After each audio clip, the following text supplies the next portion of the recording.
Hello lovelies, in this video we're going to be going through a video for your GCSE biology on land and water pollution.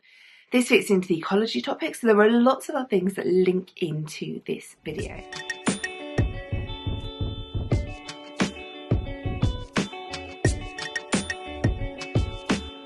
Hi everyone. Okay, so this is the first of our human impact on ecosystems videos. We've talked about biodiversity and how biodiversity is decreasing, so this is the first video we're going to start looking at the impact of pollution on biodiversity.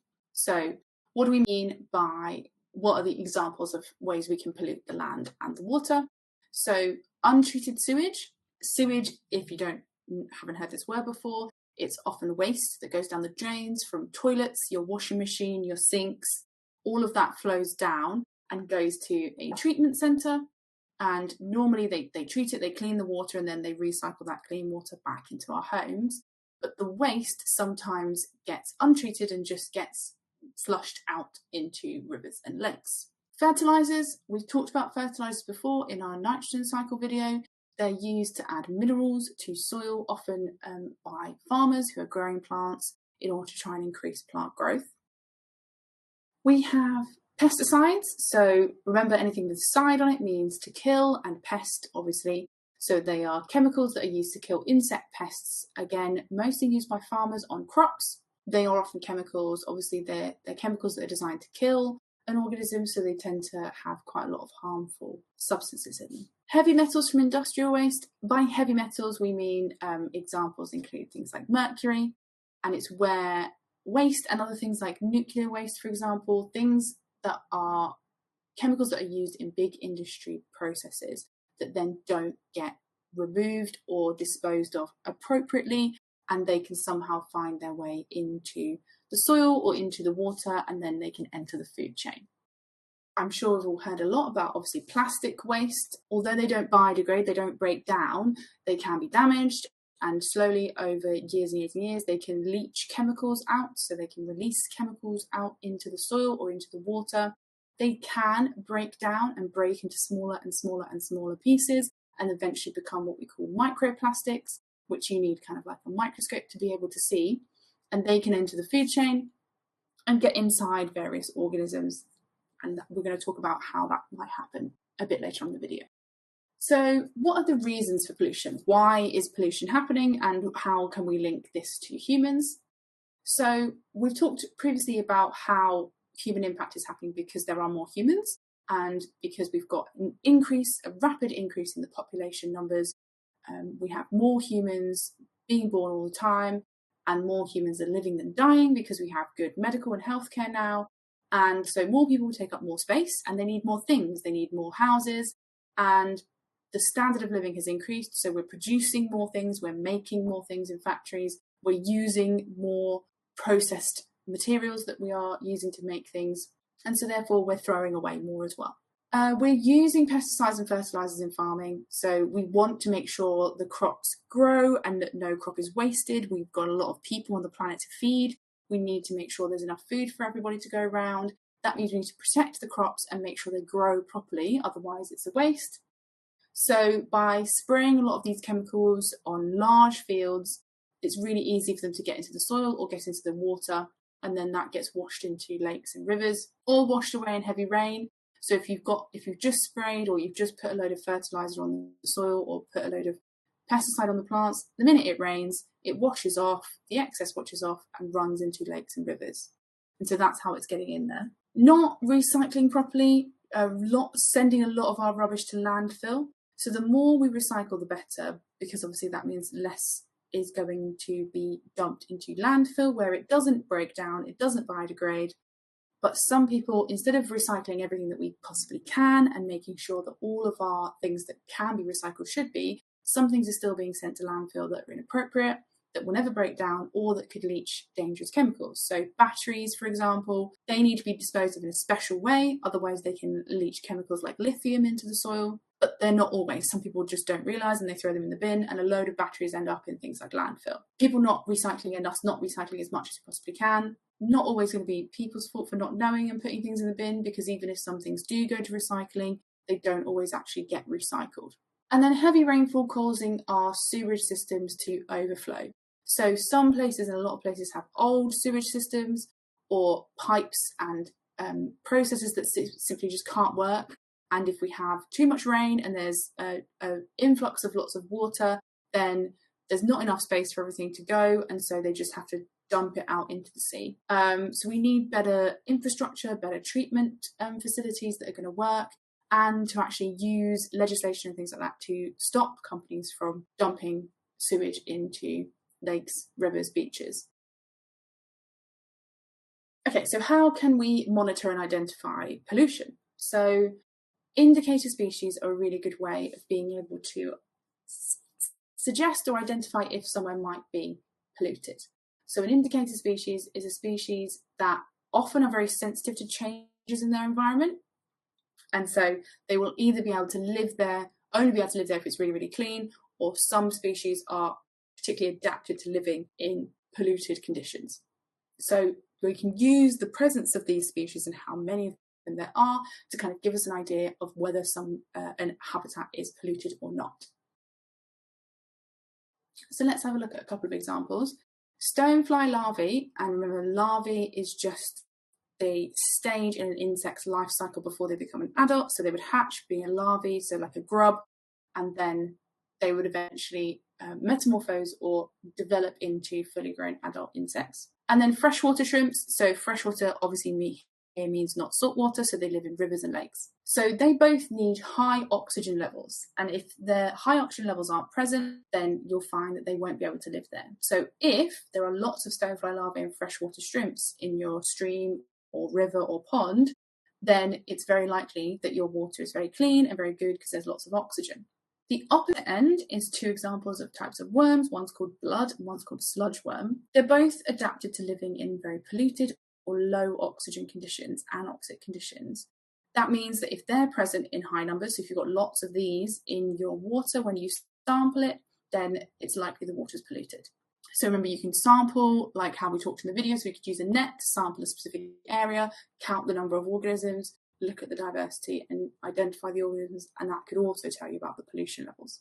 The indicator species and how many there are can't actually measure the pollution levels themselves. They are an indication. They are a suggestion or a sign that you can look out for to suggest pollution might be happening, but they're not actually measuring the amount of pollution or what pollution is there. In order to do that, you would need to do some chemical analysis. Extremes of pH, and as we've said, oxygen levels are indicators of pollution, and they can be measured using things like pH meters, testing for specific chemicals, for example, or just checking the oxygen levels. If something's super acidic, or so the water's acidic or the soil's acidic, that often indicates pollution. A pH of 6.5 or below is not normal basically for water. And the pollution of water leads to eutrophication, which we're going to talk about in a minute, and that reduces oxygen levels even more, so low oxygen levels again is an indicator of pollution. Most animals and plants can't survive in extremely low pH or very low oxygen environments. So if you get a really badly polluted area or stretch of river or pond, you're going to get basically no life living there. If it's really acidic or it's really anoxic, then nothing is going to be able to survive or live there, so it'll be empty. And so pollution decreases biodiversity because it causes environments where very few species, unless you're something like a blood or a sludge worm that's adapted, very few species can survive and live there. Okay, so I just mentioned the word eutrophication. Pollution of water can lead to this process, which is called eutrophication, which ultimately leads to like anoxic conditions or the reduction of oxygen and the removal of it from bodies of water. And if there's no oxygen in the water, then plants and animals that live in the water aren't going to be able to carry out respiration, which means that they will die. So this is how the process of eutrophication works. You need to know the steps and be able to explain what's happening and why. So first of all, we need to think about what's causing this pollution. So fertilizers or sewage leaching into fresh water is going to provide a large increase in mineral ions, so nutrients that include nitrogen and phosphorus. Even sewage, even though sewage is obviously gross and waste products for us, we talked about using manure and other animal waste in order to fertilize soils because it does contain nutrients. So this big increase in nutrients gives algae and other plants, but mostly algae which are obviously kind of plants that float around and live in the water. It gives them loads of nutrients and they can start to grow and divide really rapidly. And this growth can eventually cause so much algae that the top of the pond or lake is covered. You've probably seen some really green, scummy looking ponds where there's loads of weed or plant growth all floating on the top. And obviously that's a problem because that large growth of plant life and plant matter all crammed onto the top of the lake or the river or the pond, everything underneath it. So that stops light from actually getting to the water and getting to the water, the plants that live underneath and in the bottom of the lake or the river. And so they are going to ultimately die. So the plants and algae, especially those ones at the bottom of the lake or pond, are going to die because they no longer have enough light to carry out photosynthesis. And also some of the algae are going to die as well. Like as soon as all that plant material starts to die, bacteria and other microorganisms are going to start to break down that dead material through the process of decay, and they're going to feed on it. Because they are going through the process of decay and they are decomposers, the bacteria are going to be respiring and using up oxygen as they do it during that process of breaking them down. So if you've got large amounts of dead material, you can have large numbers of bacteria and microorganisms doing the breaking down, the decay process. And so a lot of oxygen is going to be being used up as they do respiration in order for them to have the energy to carry out that decay process. And so they remove that oxygen from the water because that's their source of where the oxygen is coming from. And if you don't have any plants because they're all dead to put the oxygen back into the water, then the amount of oxygen decreases sufficiently to the point that fish and other large organisms that are going to be swimming around and breathing using the water are then going to be able to suffocate, and they're not going to be able to survive because there's just not enough oxygen in the water to support life. Ultimately, at the end of this process, what we've had is we've had nutrients and pollution that has come from the land into this water has led to the death of a load of plants, and then ultimately the removal of oxygen and the death of a load of organisms, including larger organisms such as fish, from the water. It takes a long time for something like this to recover, but this would then just be a dead zone, a dead pond. Okay, so let's look at another impact of land and water pollution, which is known as bioaccumulation. So this is occurring when something like heavy metals, so mercury is our example, toxic chemicals that come from pesticides or industrial waste, or it could be microplastics, find their way into the food chain and then they build up. And the main effect is going to be on things at the top of the food chain, the apex predators. So let's look at this example of mercury. So there's tiny plankton in the sea are going to absorb the mercury compounds, and those that mercury compounds are going to be coming from some kind of disposal pipe that's running off waste materials directly into the ocean, or it's running off from the land and leaching into the ocean when there's heavy rainfall or flooding, and so that's how it's getting into the water in the first place. The plankton are then eaten by small fish, and the mercury that was in the plankton stays in the fish because they can't excrete it. You can't get rid of it. A lot of things like heavy metals, so silver, mercury, there are a lot of these metals where we can't actually get rid of them. Cobalt, we can't get rid of them from the body. So they stay in the body and they build up. And that's the same with animals. The small fish need to eat a lot of plankton. They can't just eat one plankton. They eat many plankton. And so the concentration of the mercury then in them becomes higher than it was in the plankton because they're consuming a lot more of them. And this is why we call it accumulation, because it is going to build up through the food chain, because at each trophic level, more organisms are being eaten by the organism above them in order to get the energy. So that's how it accumulates. So those small fish that have a large concentration of mercury in them are then eaten by a bigger fish, and then these are then eaten by another larger fish, for example, and this then is creating a large concentration of mercury in the fish each time we go up the level of the food chain. So that big fish is eating all three of those small fish, or even more, and every time it eats a fish that contains the mercury enters the system of that larger fish. The large fish are then often caught and eaten by humans, and if we then eat the contaminated fish, we may get mercury poisoning as well. It can affect the nervous system and the reproductive systems of the large fish and anything that eats it, and so this is obviously a real problem. Mercury has now become banned in many industrial processes after this issue with bioaccumulation in the marine food chain was found out. And now the concentration of mercury in fish is constantly measured and monitored to make sure that no one is eating fish that contains levels of mercury that are unsafe. And another example, which you may have heard about, which is very specific to the UK, is called a pesticide that was called DDT.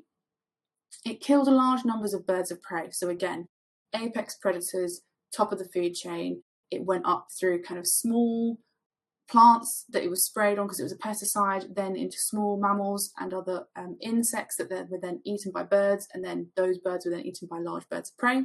And so that pesticide DDT built up in that food chain, and it ended up causing the death of loads of birds of prey because their eggs weren't stable enough, so the eggs kept breaking, and then not enough chicks hatched, and their numbers massively decreased. But now it is banned. It's been banned in lots of places, and in the UK it's been banned for a long time. And some of those birds of prey species and those numbers and populations are now recovering. Red kites is an example of one of the birds that was severely damaged by this DDT bioaccumulation. But now there are more red kites, and they've been able to be reintroduced, and they didn't go extinct in the end because they were saved because we stopped using this pesticide. This is an example of how spraying something on the land or releasing something into the land that then can run into the ocean can then cause this build-up of contaminants in a population, in a food chain, and then it can lead to the top predators having really high amounts of this substance that can then cause some serious damage. So how can we reduce our impact of land and water pollution? How can we reduce these issues that we've talked about? The first one, and it's sometimes mentioned in exam questions, is this idea of reducing, reusing, and recycling, the 3 R's. What do they mean and why are they important? Well, reducing just means trying to generate less waste in the first place. So we've got things now where packaging free, fruit and vegetables, zero waste shops where we're not wasting plastic and packaging if we don't need to. So just reducing how much waste we're producing in the first place. Reusing, so repairing or reusing parts or reusing things like your reusable plastic bags for shopping, or like getting refurbished technology that has been fixed and updated and cleaned and buying that instead of buying brand new, in order to try and reduce us using up all those natural resources, reducing us extracting any metals from the earth or throwing away metals and batteries and things that could be reused or repurposed. And then recycling, so turning something that is waste into a new material or product rather than just throwing it away. So all of things like plastic bottles that now say they are made of 90% recycled plastic, so recycling some plastics into other plastics, recycling things like plastics into different materials, like McDonald's was trialling a thing where they're recycling the plastic cups that you get from McDonald's and they're making them into the material that's used for children's play parks and things like that. And if we do those and try and do those 3 as much as possible, we're going to reduce the impact that our waste production has on the land and on the water. Reducing pesticides or finding alternatives to pesticides. So we can use something called biological controls, and these are where we take natural predators of an insect that is a pest of our crop, and we introduce them instead to try and keep the population of the species that is the pest down. So, for example, aphids are a small insect that feeds on a lot of crop plants and can spread diseases, and ladybirds are an example of a predator of aphids. Ladybirds will not eat your crops, so if you release a load of ladybirds, they can kill your pest species, your aphids, and they won't eat your crops because they'll be eating the aphids instead, and so therefore you've not needed to use any pesticide. There is other issues with biological controls, and we'll talk about that in another video. As mentioned in nitrogen cycle video, we can also reduce our fertiliser use by using natural systems. For example, using manure instead of using chemicals is a good start, but also using plants to do that crop rotation idea, so using those plants that are able to fix nitrogen in the soil and then put those nutrients back, rather than growing them alternatively to your crop plants in different fields so that you don't have to keep using fertilisers all the time. Or we could look at things like plants that are resistant to climate change or plants that are very good at being resistant to pests. That's another option we could look at, and we talked about that if you talk about global genetic engineering. You can genetic engineer plants that are more resistant to those things. Just reducing the amount of sewage systems and better recycling systems to make sure that waste isn't being dumped into the ocean. So preventing it, using legislation, getting companies to make sure that they have fines or we have laws against it to prevent companies from just dumping sewage waste or dumping industrial waste where it shouldn't be, and making sure that less of that gets into our oceans. So that is a whistle-stop tour of land and water pollution. And a lot of these questions in the exam will give you examples, maybe data, maybe tables, maybe initiatives like the single-use plastic bags and kind of bag for life schemes, or charging people for plastic bags. I've seen this idea of trying to encourage farmers to do composting and making their own fertilizers rather than using chemical ones. It could give you all of these different examples and then ask you why that would help to reduce pollution, or evaluate the pros and cons. These questions are all about that kind of being aware of society and being aware of the impact that humans can have on the environment and ecosystems. And just remember that both of those things, like eutrophication and bioaccumulation, are both impacts that are going to reduce biodiversity as well. Ouch!